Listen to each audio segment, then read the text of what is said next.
taking it easy at a trade fair. I only call them fairs, you know. There's no dodgems or candy floss. Delegates don't get sent home with a confused goldfish and a little plastic bag. You've come back in a right sarky mood. No, it's you. Gone all aggressive again since you started working for those Koreans. What's wrong with working with Koreans all of a sudden? They eat dogs. They don't. Yes, they do. Ron told me. Well, excuse me, but in the 2 weeks I've been working there, I've not seen one single dog eaten. Not even nibbled. Yeah, well, I'm sure they're very discreet about it. Will you check out the girl who gets their sandwiches? Whilst everyone else is queuing up down the calf, they send her out for a slice of whatever's going at the poodle parlour. Oh, go on, you get it. I'm too knackered. What, at this time of night? I'm not dressed to answer the door. Could get ravished on that doorstep. On the other hand, girl, try your luck on the doorstep. It'll never happen in here.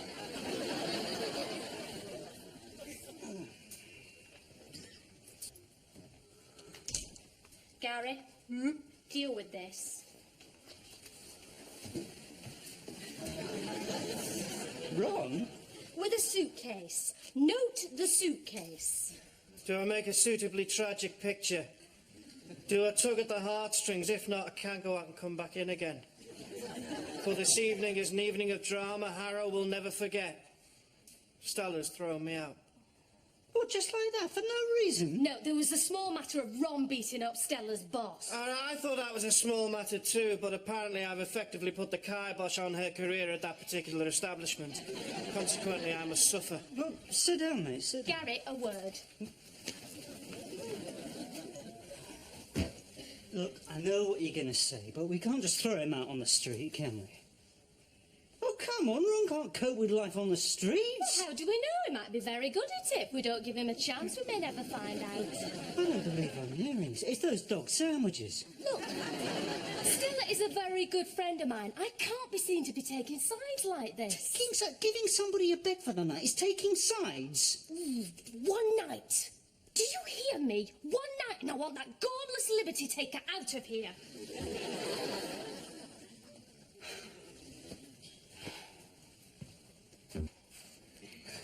Gary, mate,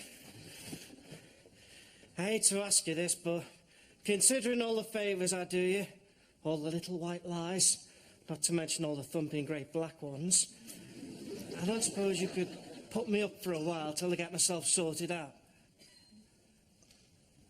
Why not?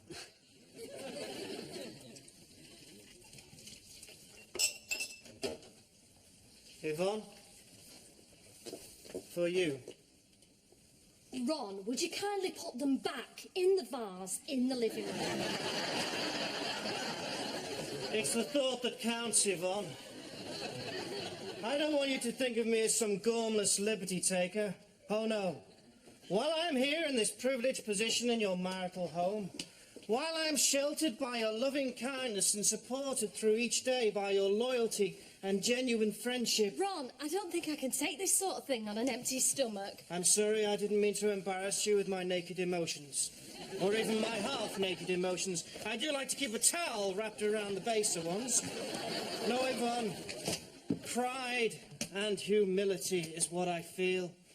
People would envy me if they knew I had friends like you and Gary. Yeah, well, don't tell them. We don't have enough beds. I just want you to know how humbled I feel to be allowed into your inner sanctum. Ron, this is not St. Paul's Cathedral.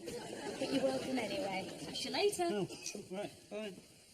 She is a wonderful little woman, Gary Sparrow. Yeah, well, you've just suffered a traumatic experience at the hands of Stella, haven't you? I'm sure they'll seem wonderful after that. Oh, very glib.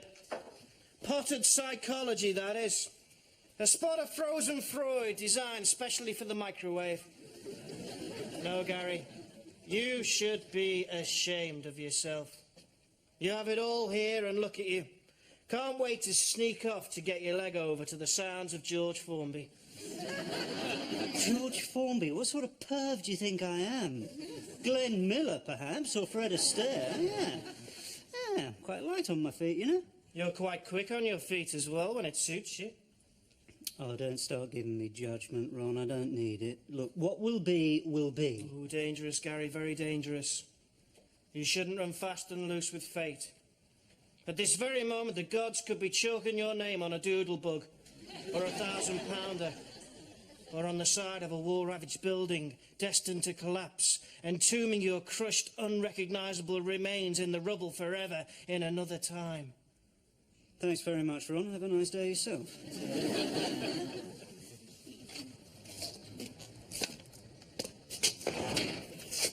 Head a stair. Why not? If you're blue and you don't know where to go to, why don't you go where putting on the...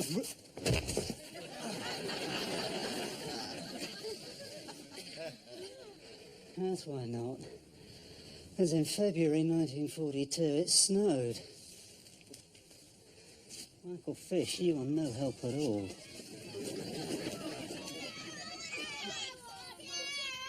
Hey! Leave them alone! Go on, clear off!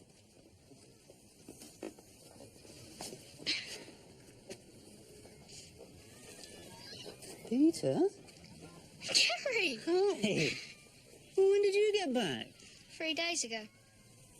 Natives giving you a hard time, eh? I've been waiting for you. Phoebe said you'd probably be coming today. Will you be playing the piano? Mm-hmm. Do you still do secret work? Shh, careful. Careless talk, careless talk. The enemy could still be around. See? Snipers everywhere. Come on.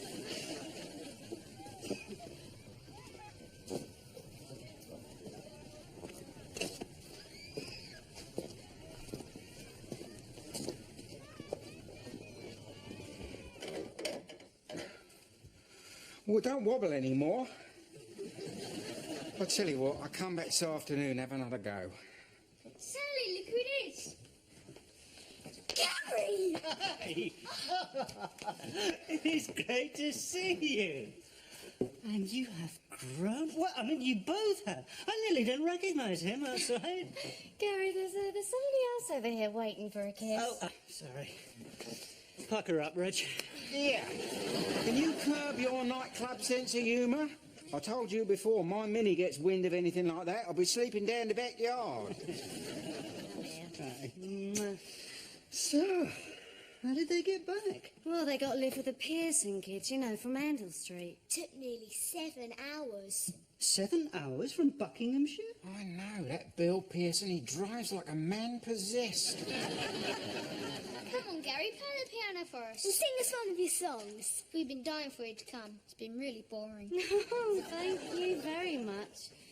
So much for my efforts to entertain. And mine. 2 hours of I Spy with my little eye. Very humiliating it was for a trained observer like me. He's hopeless. Shouldn't you be at school? Well, what school? Lacey Street Primary got flattened ages ago. Besides, there's no teachers left. They've all been called up. That's right, no brains left round here. I'll take your word for that, Ray. So, got a little family, eh? After all the precautions we took. Gary. Oh, now, come on, you two.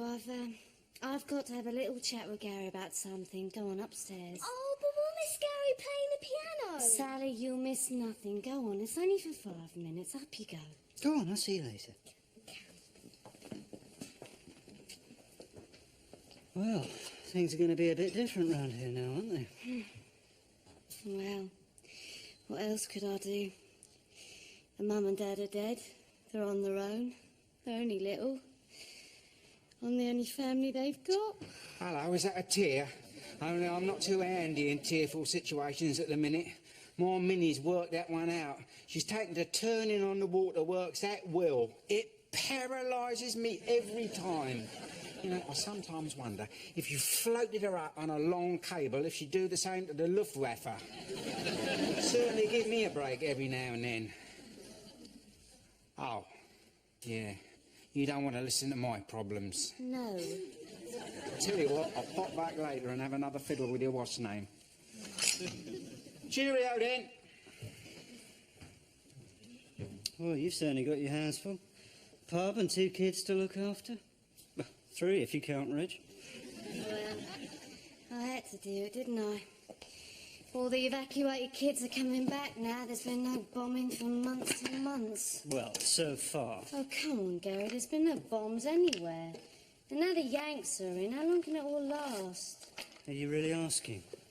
Phoebe, it's just gone from a European war to a world war. Yeah, but Japan and Burma and America, they're all on the other side of the world. I just think it's bound to be a big change for those kids. And for us. Well, we'll be all right. I mean, they're a bit like fishes out of water at the moment, but... Gary, I know you can't be here all the time, but the kids will love it when you are. And anyway, it'll be, you know, practice. For what? You opening up an orphanage? The Phoebe Bamford Home for Wayward Boys and Girls? I mean us, Gary. Don't you want us to start a family? Yeah, of course. I mean, starting a family's the most enjoyable bit, isn't it? It's the next 20 years that bothers me. But I've got a feeling that we won't get much chance for that sort of thing. How do you mean? Gary, play the piano! That's what I mean. There you are, Mr. Deadman. You couldn't come and have a look at my toilet, could you? It's been frozen solid since yesterday. Kettle of boiling water or hot towels on the pipes, Mrs. Cooper. It's all I can do. To tell the truth, I'm not a very good plumber. Yeah, well, you're not a very good copper, but we don't hold that against you.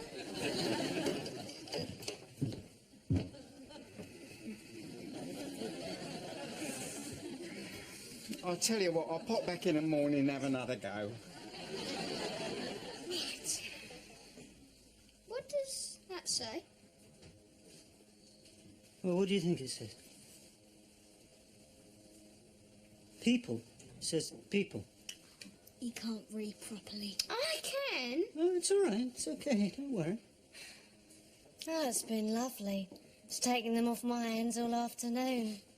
Phoebe, do you know they haven't been to school in over a year? Looks like you started your own school. Good idea, if you ask me. Oh, don't be silly, Reg. I'm no teacher. I don't know enough. Of course you do. You're the cleverest person we know. Yeah, but most of what I know is, well, you know, top secret. Likewise. Reg, most of what you know is a secret even from you.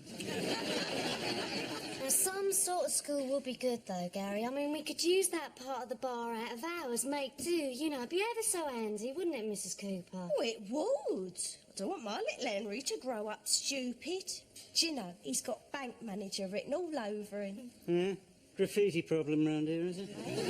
Oh, go on, Gary. I mean, there's lots of parents round here would really appreciate some sort of school for their kids. There's a few kids I could bring you. Yeah, well, hang on, Reg, hang Well, on. for a start, there's the Cray twins. Oh, no.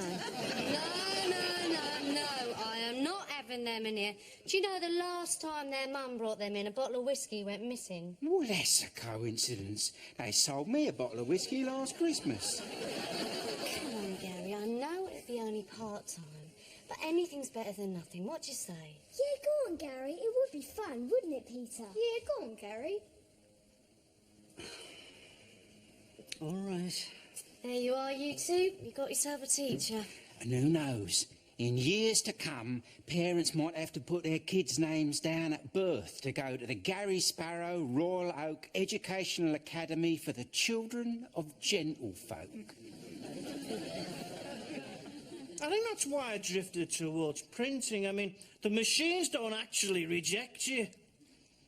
But in this world of machinery, what price the human spirit? What happens to hope? What happens to idealism? In this vast electronic machine called life, hope is just a rat in the wiring. The what? The rat in the wiring. Well, thank you for listening, Yvonne. What time is it? Too late for some of us. Oh, it's late for Gary. Where is he? Did he say where he was going? No, he didn't actually say. I just put 2 and 2 together. And? and got 4. If you were a more together person, Ron Wheatcroft, I would say you were being evasive. But as it is, I will make allowances for your vague and vacuous state. Thank you. Is there a saint, Yvonne?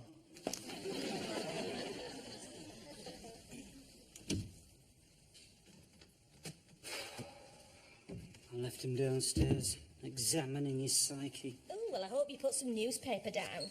I couldn't ask him to leave. I tried to, honestly. I mean, I know there's his brother in Dunstable, but Dunstable, he can't live there. That's no life for a qualified fine art printer. What I don't understand is why Stella actually threw him out. I mean, all right, yes, so he duffed up her boss. Not the smartest career move, agreed, but is that really an evictable offence? Look, you're her friend. Can't you have a word? I rang her this afternoon. She was in bed. Yeah? She picked something up? His name's Frank, apparently. He's Ron's paper supplier. I know. I couldn't believe it myself. I mean, it's not that I've never phoned up a mate and caught them in bed with a bloke. I have. In fact, one girlfriend used to say I was the best contraceptive she knew. Ron's paper supplier? And she's only just finished her affair with her boss. Do you mean Ron was right to suspect something? Gary, someone a bit brighter than Ron would have sussed out that there have been at least 3 others in the last month. And that's just what she's telling me. Oh, honestly, Gary, I just don't know what to think. Obviously, she's going through something. Yeah, the male population of North London. This is not the Stella I know. She was never into sleeping around. Stella was always dead serious about her relationships. Well, blinkered even. Well, I mean, look at Ron. How blinkered can you get? He didn't even know what was happening in his own bed. Knowing Ron, he probably slept through it a couple of times. A poor mistreated sod. But it's the cheating, isn't it? Stella having a whole other life while Ron, her life partner, knows nothing at all about it. Oh, it's sad, isn't it? But he's got me thinking about it all. You know, other people's lives and all the little secrets. Yeah, it can be a bit unsettling, can't it? Yeah, I think he should go. I'll have a word with him in the morning. I mean, Dunstable, what's his problem? People commute from Dunstable every day. And it is his brother, you know, I mean, it is family. No, don't worry, I'll have him out by tomorrow. Don't you dare! Eh? We can't throw him out now. No, not now, tomorrow. We can't, Gary. Not poor Ron. I mean, what are friends for? I'm not sure. So, go on, you were saying. Oh, yeah, so I was just sitting there, and suddenly I heard this voice say, "So what are friends for?" And I thought... Hold on. Where were you when you heard that? Well, here. Oh, right, I thought you were... Carry on. Well, anyway, you can't lie to your friends, can you? No, of course not. Exactly, so don't ask me to lie to Yvonne, because I consider Yvonne to be a very close friend of mine. Yeah, but come on, Ron, you know, I mean, the odd white lie just to cover up for little things. Oh, you mean like the fact that you time travel and have a sex drive that spans over half a century? Sorry, Gary, can't cover for that one anymore. No, you listen to me, Ron Wheatcroft. I put a roof over your head, giving you a nice warm bed and access to the fridge freezer. Oh, and incidentally, don't think I don't know what happened to those 3 boxes of profiteroles. What I'm saying, Ron, is I did not invite you into my house so you could grass me up. Ah, it's not a case of grassing you up, Gary. It's just that, well, if Yvonne asks me anything, I cannot tell a lie. Then dash to the bathroom. Take a vow of silence. Faint. I don't care. Just shut it. Look, I can't stay here any longer. I've got a class to teach.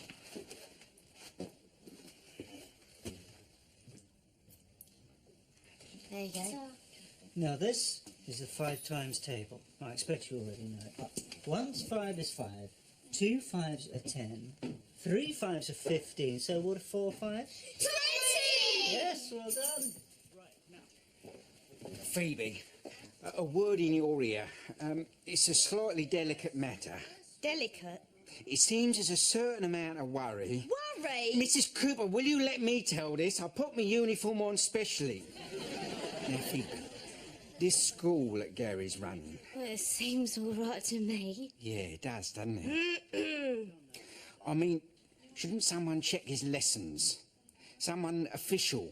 Filling young heads with rubbish. Gary wouldn't do that, Mrs. Cooper. Well, my Henry's confused and upset.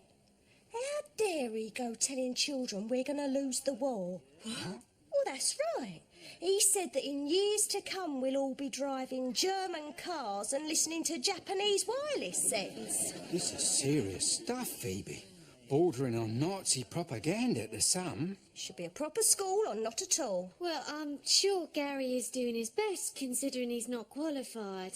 Qualified? He should be certified. I won't have Gary talked about like this. That's right. He's helping out, doing his bit. Who for? Goebbels? Mrs. Cooper, I think you're making a mountain out of a molehill. Now, just listen to them kids in there. They're happy and they're learning. What is so bad about that? It's what they're learning that worries me. I know, let's see if we can learn another verse of our song, shall we? Get your instruments out. All right, we all ready? Yeah. Okay. Come, mothers and fathers throughout the land, and don't criticize what you can't understand. Your sons and your daughters are beyond your command. We'll see who's in command here. Agent, please get out of the new one if you can't lend a hand, for the times they are a-changing. Yeah, well, they can stop changing right now. Filling their heads full of useless rubbish and revolutionary ideas. Henry, you're coming home now.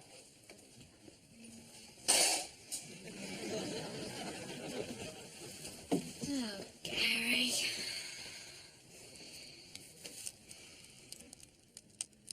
Oh, come on, Phoebe, it was only a song. And I didn't write that one, honestly. It was this little American bloke with a big nose and a lousy voice. Oh, that's right. Blame Jimmy Durante. It is not the song, Gary.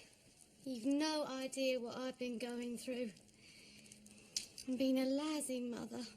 Well, don't be silly. Peter and Sally are fine. They're not. They're only happy when you're here. The rest of the time they're bored, and I can't entertain them like you can. I mean, they're forever complaining about the food in town, and I know it's not up to much, but I can't get a hold of anything better. I just don't know what to do, Gary. Well, don't worry. Don't worry. This is me, Phoebe Bamford. I'm used to coping. I've always coped. Not coping makes me feel awful. Well, let me see. How can I make you feel better? Well, why don't you and I creep off somewhere and, Gary, we haven't finished our singing lesson. Yes, Sally, we have finished our singing lesson, probably for the duration. This is not how I imagined it. I've dragged them back from the country for all the wrong reasons. It's no wonder it's a mess. No, you weren't to know. Anyway, it's not a problem. I'll sort it out.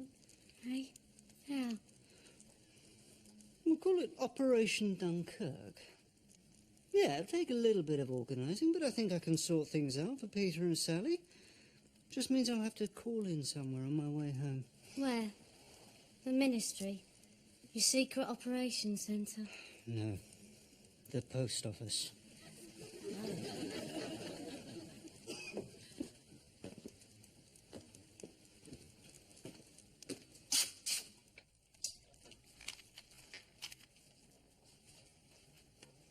Suppose these are all your songs for the shelters, eh, Gary?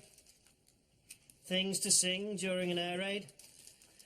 That's probably why they didn't have to be any good. You couldn't hear yourselves anyway. Another time, eh, Gary?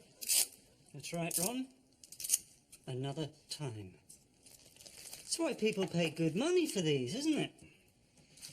Does Gary ever wake up in the middle of the night muttering about doodle bugs? Do you mind? You're leaning on my stock. Oh, sorry, I'm sure. Oh, look, an old Itmar script, signed by Tommy Handley. Must be one of the most sought-after signatures in the history of popular entertainment. But is it authentic or is it an elaborate Cockney fake? Oh, it's real, all right. Do you know that because you asked him for it yourself, Gary? Is Tommy Handley how we all imagined him to be? I don't know, Ron. How did you imagine Tommy Handley to be? Yeah, come on, Ron. Tell us about your Tommy Handley fantasies.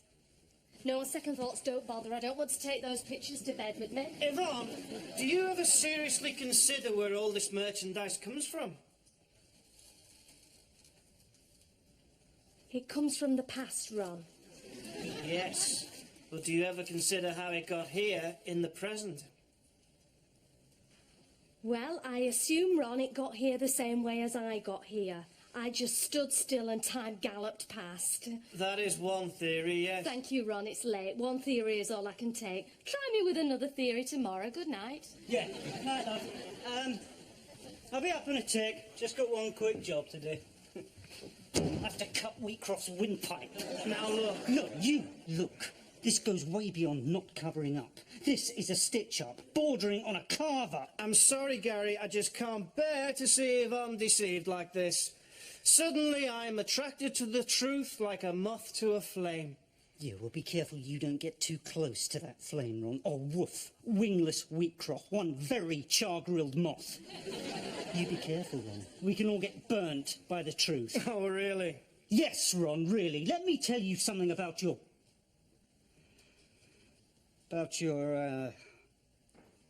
local delicatessen and the little old Jewish bloke who runs it. Old Mr. Bloom? Yeah, that's him. He's got a sweet little grey-haired wife who has a deaf aid. Yes, they're a lovely couple. Yeah. Word is, she's an absolute wow round the S&M clubs. No. Old Mrs. Bloom into leather and bond? No. Yeah, been at it for years, apparently. Now, knowing what I know, do I tell him the truth? Because personally, I think he might be a little bit upset. A little bit upset. Totally devastated, I should think. Well, that's the truth for you, Ron. Would he thank me for devastating him like that? Would either of them ever talk to me again? There's no winners, Ron. Everybody loses. So is turning a blind eye so bad? Oh, I see. It was an analogy. You had me going there. Old Mrs. Bloom, Miss Whiplash with a deaf aid. That's about as likely as Stella putting it about. And in the end, there was Mr. Baggs and P.C. Herbert, both in the ditch with the pig on top of them. What's happening at Whitecliff's farm now? Where's Ian and Keith? Oh, later. You've emptied me a gossip for the moment. Yes, go on, finish it. God, that steak and kidney pie smelt good. If there's country living, we should all be evacuated. Mrs. French, you've made my day. You really have. It's lovely to see them that happy. Your timing is perfect. You must be a mind reader. Oh, no, love. A telegram reader. Telegram? What telegram? Gary, what telegram? The one I sent from the post office. Operation Dunkirk, remember?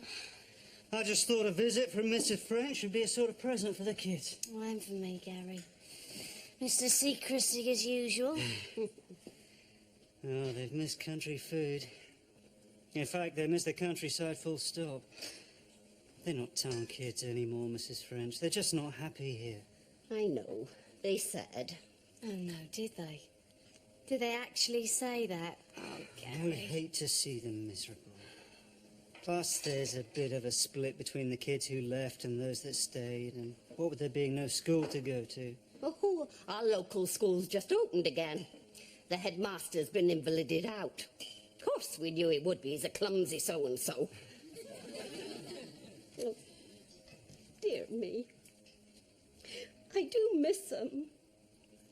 I miss the sound of their laughter. Oh, don't. Oh, God. The waterworks are back. I think they'll go and check the snow levels or something. Oh, I'm sorry. I shouldn't have come. It were a silly idea. What time's the next train? Oh, no, Mrs. French, don't go. No, don't leave us, not yet. Mrs. French, look, I feel really guilty about sending that telegram now. I mean, I did it for the kids, but, well, I also hope that once you'd seen them, you'd want to take them back with you. Well, of course I would. The place is as quiet as a grave without them. Phoebe, the food's better. Their friends are there, and the school's open again. I know. I hear what you're saying, Gary. I suppose it's for the best. Well, of course it is. They've got more of a life in the country. One day things will be better in London. It'll be all bright lights and opportunity. Then they'll really want to come back. Well, you just make sure they write to me regular, that's all. I'll see they do. Well, come on, you two. I suppose we better get your things together.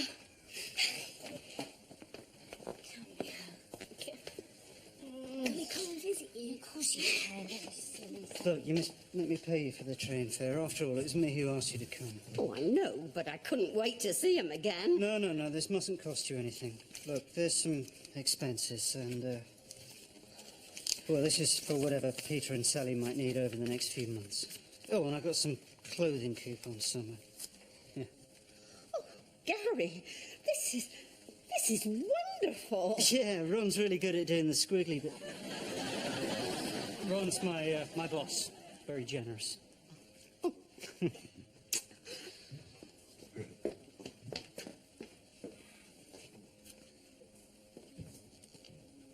You all right? Yeah, I just left them to it. Is he dried up in here yet? Only it's getting a bit parky outside. Come on in, Reg. Drinks all round, I think. Ooh, I could do serious damage to a pint. Well, looks like you already have, Reg.